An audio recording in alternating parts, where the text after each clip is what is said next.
পূজা করি লক্ষ্মী পূজার দিন। পূর্ণিমা পড়া মাত্রই ব্রাহ্মণ আমাদের বাড়িতে পূজা করতে চলে এসেছিলেন। ওই 11:30 নাগাদ আমাদের বাড়িতে লক্ষ্মী পূজা হয়েছিল।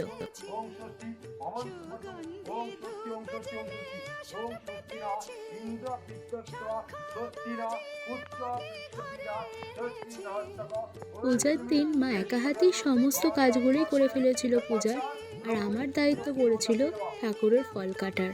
এবারের কোজাগরী লক্ষ্মী পূজাটায় আমিও উপোস ছিলাম, আর মায়ের সাথে একসাথে বসে পুষ্পাঞ্জলিও দিয়েছিলাম। আমার মা প্রতিদিনই ভোরবেলা ঘুম থেকে উঠে পড়ে, কিন্তু সেদিন পূজা ছিল বলে আরও ভোর ভোর উঠেছে, মানে যাকে বলে কাকভোর। এত সকাল সকাল উঠে সংসারের সমস্ত কাজ সামলিয়ে আবার পুজোর কাজ করে মায়ের চোখ মুখের অবস্থা খুবই বিধ্বস্ত হয়ে গেছিলো। তাই মা ভিডিওর মধ্যে বারবার বলছিল আমাকে ভিডিওতে নিস না। সত্যি মায়েরা দশভুজাই হয়।